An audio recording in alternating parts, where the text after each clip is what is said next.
and welcome to California Up Now. I'm Claudia Eisman, and my guest today is State Senator Scott Wiener, and he is the former San Francisco supervisor. Welcome. Thanks for having me. Thank you so much for being here. We're honored. How does it feel, Senator Wiener? It feels great. It was a hard-fought race, and I loved being on the Board of Supervisors. It was an amazing honor, but going up to Sacramento to represent all of San Francisco and part of San Mateo County, and being able to work on the housing and transportation and health issues that matter so much.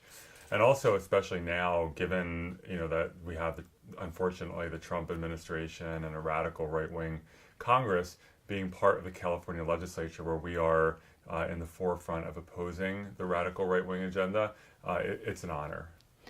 Yes, I think it is an honor, and we are honored to have you there fighting for us. Thank you. You recently introduced some legislation to help cannabis growers and the industry pay their taxes. Why was that necessary? Sure, and we've been off to a fast start on legislation. I've introduced a bill to try to accelerate creation of housing, and a bill to require that new buildings have solar installed on the rooftop, so we're off to a fast start. You are. And and so last week I introduced, along with my colleague Senator Tony Atkins from San Diego, legislation to make it easier for cannabis businesses to pay their taxes in cash.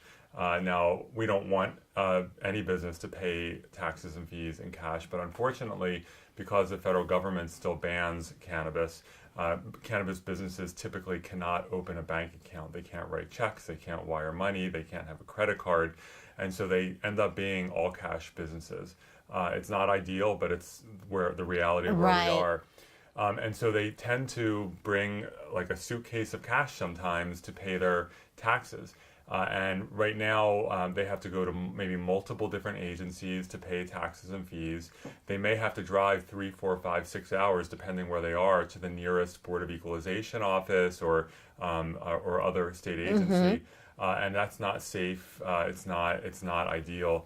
So what this legislation does is it first of all designates one state agency, the Board of Equalization, that can receive all tax and fee payments for any state agency. So they will no longer have to go to multiple agencies. Great. It will also authorize the county tax collectors, if they choose to do so, to collect cannabis taxes and fees in cash on behalf of the state, and then transfer that money over to the state.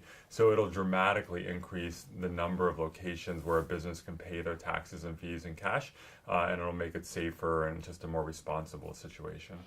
And do you plan to introduce more legislation to help the cannabis industry? I mean, obviously, there's still so much legal action that needs to be done.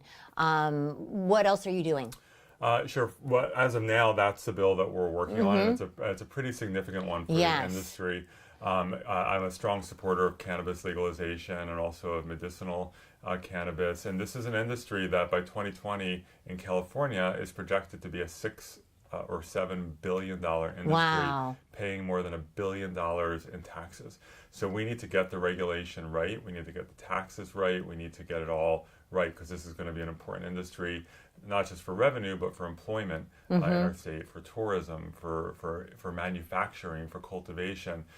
So there's going to be a lot of work to be done in the coming years to make sure we're getting the regulation right, and I will definitely be involved.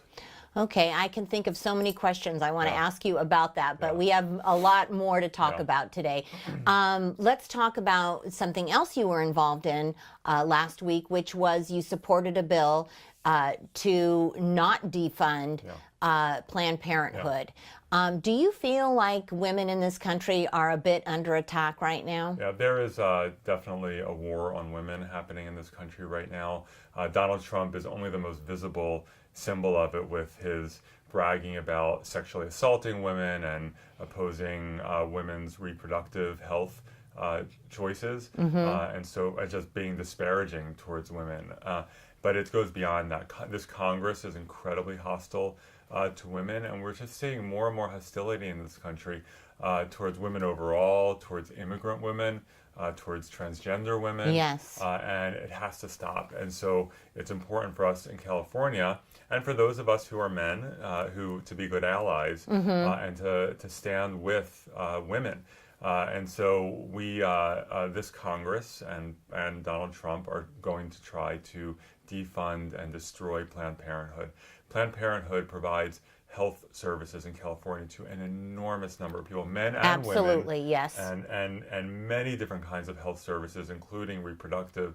And we need to support Planned Parenthood. So we adopted a resolution to oppose any effort to defund Planned Parenthood. Okay. We're going to take a break, and we'll be right back on California Up Now.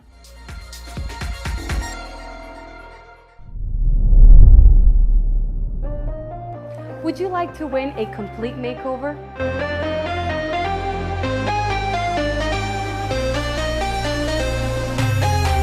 In order to participate, you must like Salon DNA San Francisco along with Attitude Show, both pages on Facebook, and share, and follow us on Instagram. So make sure to tell all your friends and family, and I will see the lucky winner soon at Salon DNA.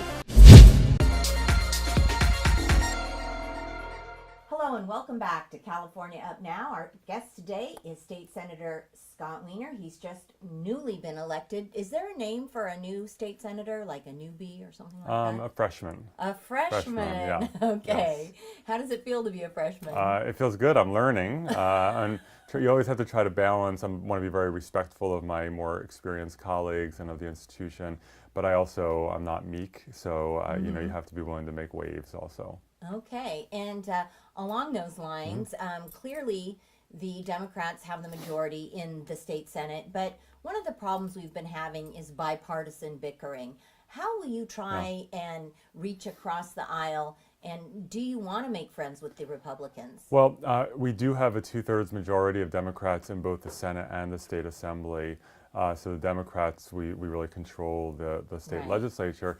With that said, first of all, the Democratic caucus in both houses is not a monolith, and there are times when we have internal disagreements. Really? And the Republicans are also they're our colleagues. And so even though with my Republican colleagues in the Senate, I have some really deep differences of opinion, there are areas where you can work together. And I don't believe in demonizing people. You can strongly disagree and be willing to argue and fight, but you don't demonize people. And so it was really interesting. My predecessor as state senator was Senator Mark Leno, who was arguably the most progressive left member of the entire California state legislature.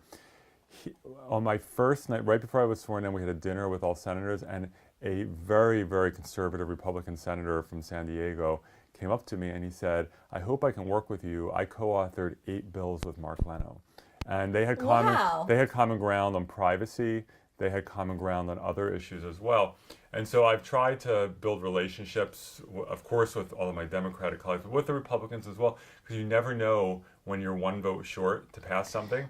Good point. And there happens to be a Republican who, for whatever reason, agrees with you. And so you should never cut people off. Right. And do you feel like you can make friends there? I mean, as an outsider looking at the national model, it looks a little bit toxic. It is. In Congress in particular, it's toxic. In the California legislature, there are definitely some Republicans who are way out there and who are might be very difficult to work with. But there are Republicans also who are willing to work across the aisle, and part of the reason is they have to. Right. They don't even have they have a third of the legislature.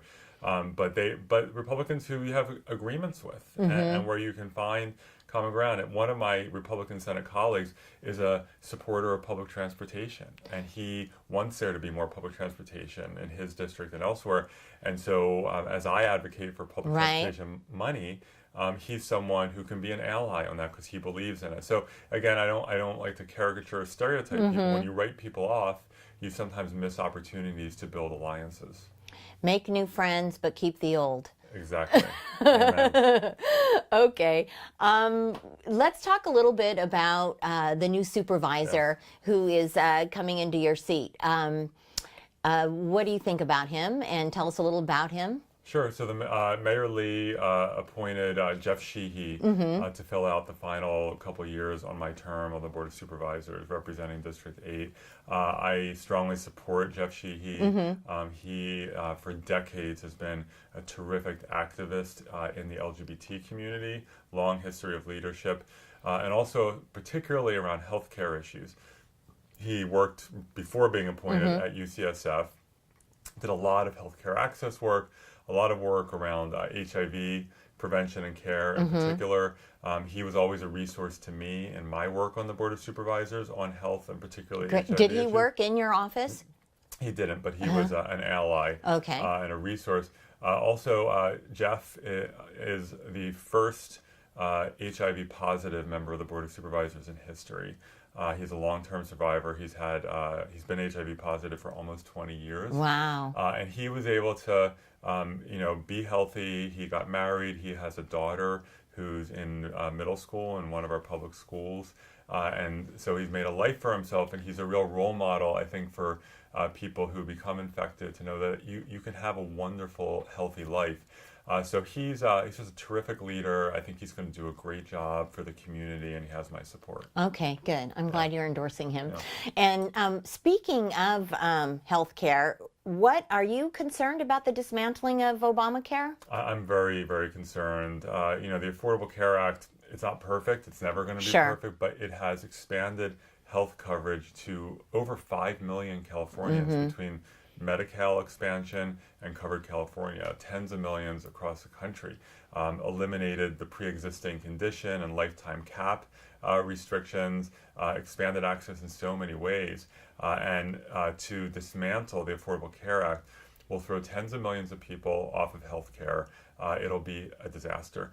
I will be honest, I am not convinced that this Republican Congress is going to pull the trigger and actually kill off Obamacare. These people have to stand for re-election. Yeah. And I without something in place first. Right. And I would not be surprised if they don't make some changes to it while leaving it mostly intact, and then declare victory and claim that they repealed it and replaced it when it's really just a different version of Obamacare. I just think it's when you have that many people who are benefiting from a great program, it is really hard for a Republican senator who's up for re-election next year to throw his own or her own constituents off of health care. Okay. All right. Well, looking back at your career as a San Francisco supervisor, which accomplishment are you most proud of? Yeah, and I as much as I love being a state senator, and I'm really thrilled about this opportunity, it was a unique... Bittersweet? Yeah, it was, because being on the Board of Supervisors, it's really hard. Everyone is so intense, and it's all very personal for people because it's so local. But being selected by my neighborhood, by my neighbors, to represent them at City Hall was a real honor. We were able to do some great things together. I authored legislation to expand paid parental leave in San Francisco, legislation to expand transit funding to tie it to population growth, legislation to make it easier to create affordable housing and easier to build new rent-controlled in-law units. And we were able to backfill tens of millions of dollars of federal HIV cuts. I'm very proud of that work. And then in the district, we worked really hard, and we got the Castro Street sidewalks widened, almost double the width. Love that. We renovated Dolores Park. We created the Noe Valley Town Square. We created it, and we just opened it up a few months ago. And we've largely renovated all of the recreation facilities in Glen Canyon. So I feel good about the work that we've been able to do, that we were able to do on the Board of Supervisors. There's always more that you wish you could have done. Sure. But I'm proud of what we were able to do, working in collaboration with the community. All right, great. Well, thank you so much for joining us today. And thank you for watching California Up Now. We'll see you next time.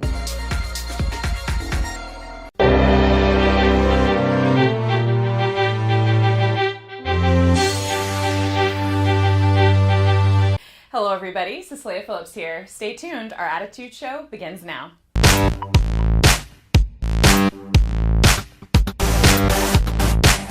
We start our show today with Adriana Thompson. Thank you so much for joining us. You are the artistic director of Soulskin.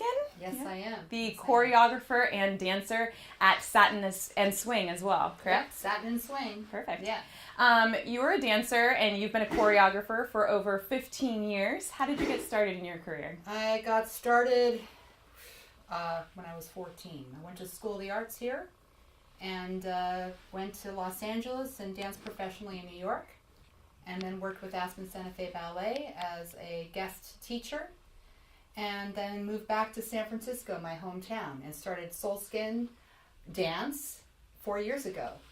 So explain to all of those people who are watching what Soulskin is and what it's all about. Oh boy, well that would take an hour. Well, Soulskin dance basically is a compilation of a lot of collaborators.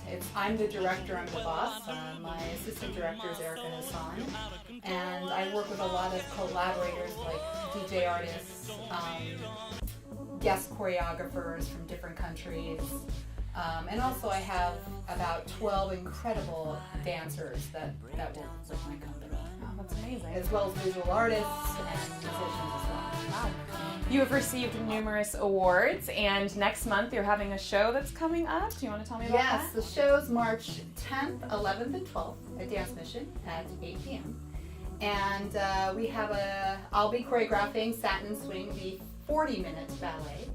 And also I'll be having a guest choreographer from London, Dylan Elmore, who was a former dancer with Bathsheba Dance Company, as well as Robert Sund, who was also a former dancer and still a choreographer as well, San Francisco Ballet. It's all about the 1920s and finding the parallelism between the 1920s and what's happening now. And so it's all about the idea of industrial revolution on top of what's happening with the technology and our world politically. We know what's happening in our world politically, right? So I'm showing the two parallel sides of the ballet between the 20s and what's happening now through visual art, through having a composer and a DJ artist. 1920s and parallel. Did you come up with the concept yourself? I did. I came up with the concept myself. What I normally like to do is work with a collective group of artists, and I come up with a concept every year of what I want to focus on, a theme. So this year the theme was the 20s, but paralleling it with the 21st century, and using different aspects of the political commentaries within the ballet. So you have music, you have jazz, you have, women activism, you have racism, you have all these things that are happening now that happened in the 20s. See, history doesn't change. It repeats itself. Exactly. So I felt like this year in particular was a really important year to develop this particular ballet. And it's a long ballet. It's about 40 minutes, but it's going to be action-packed. So did you feel as though the current times kind of reminisced that era? Completely. Okay. In every way. And as artists especially now, we have so much to say. And in the 20s, people had so much to say, artists. So now we have to band together to create really high-quality art. Wow. So that's kind of where I'm at. I love that. That's Yeah. amazing. Would somebody be able to find tickets to this show? Would they be able to look at a link or see something online? Yes, you can get tickets through brown paper tickets, or you can get tickets at the door at Dance Mission. Okay, awesome. And remind us again the dates one more time really quickly. Dance Mission, March 10th, 11th, and 12th at 8 p.m. And I'm really excited to see what you're going to come up with this Me too. performance. It sounds amazing. So up next, I will have my 3 restaurant tips coming right up next on Attitude.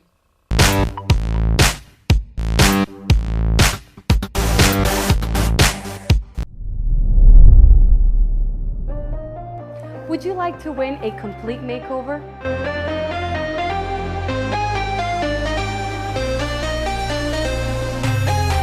In order to participate, you must like Salon DNA San Francisco along with Attitude Show, both pages on Facebook, and share, and follow us on Instagram. So make sure to tell all your friends and family, and I will see the lucky winner soon at Salon DNA.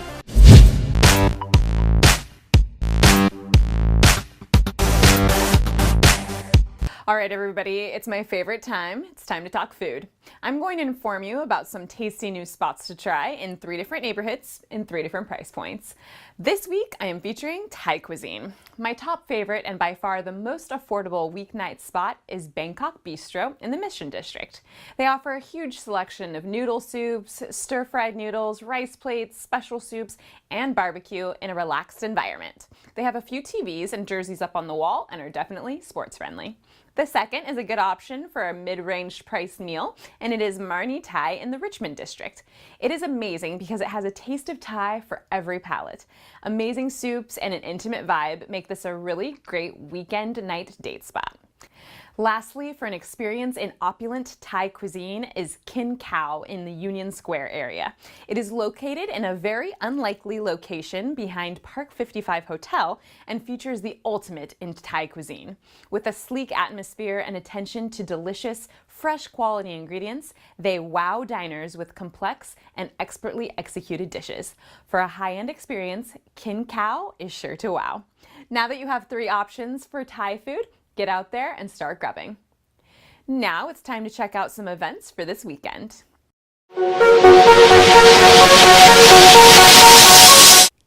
In San Francisco this Saturday, the Purity Ring.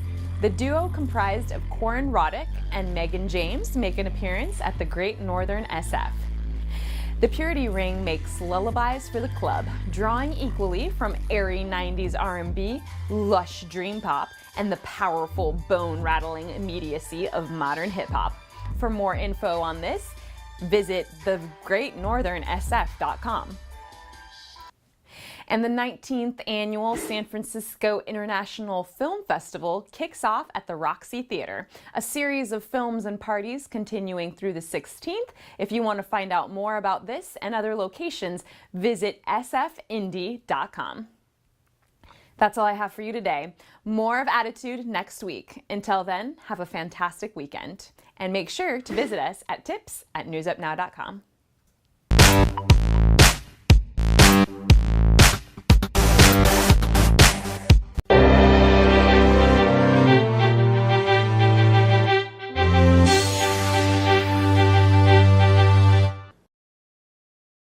Hello, and welcome to Uncensored Pillow Talk. I'm your host, Colin Steck-Trost. Since most of us are still trying to wrap our head around what appears to be the inevitable fraying of the fabric of our democracy, the therapist in me has some advice for everyone tuning in. It's 2 short words that are easier said than done. Self-care. If you're like me, every time I check the news, I cringe at the onslaught of crazy new headlines, and I'm always terrified to see what Cheeto-in-Chief and his billionaire cabinet of cronies is doing now. It's a lot to process and a lot to keep up with, and we've got our work cut out for us in terms of how to approach this debacle. Remember that our public opinion is a strong weapon, so it's important that we continue to make our voices heard and not get beaten down. Before we take to the streets and protest, we need to make sure that we are taking care of ourselves. Worn out, anxiety-ridden opponents of Trumpism won't be much use on 3 hours of sleep, scrambling to fit together a protest sign after a 60-hour work week. So I implore you to figure out what your self-care strategies are and make them happen. What do you do to self-soothe? I ask my clients this all the time, and we actually have a great time brainstorming. Right after this break, we'll talk about some ideas for self-care. Would you like to win a complete makeover?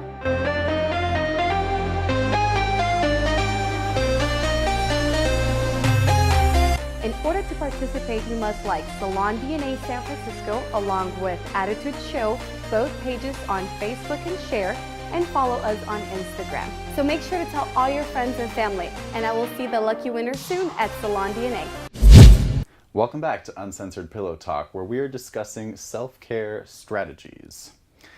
Some examples that I've come up with, and you know you best. So think about what you like to do that makes you feel happy and fulfilled. But a lot of what can really work well for self-care is exercising, yoga, going for a walk, listening to music, meditating, consuming an entire pint of ice cream while binge watching Netflix shows, game nights with friends or partners, and my personal favorite, sex. Sex with your lover, your lovers, your fuck buddy, or your buddies, or even if you're enjoying some of the toys that we talked about in our last show. We had a few questions from our viewers about some of those, so we'll get into that later.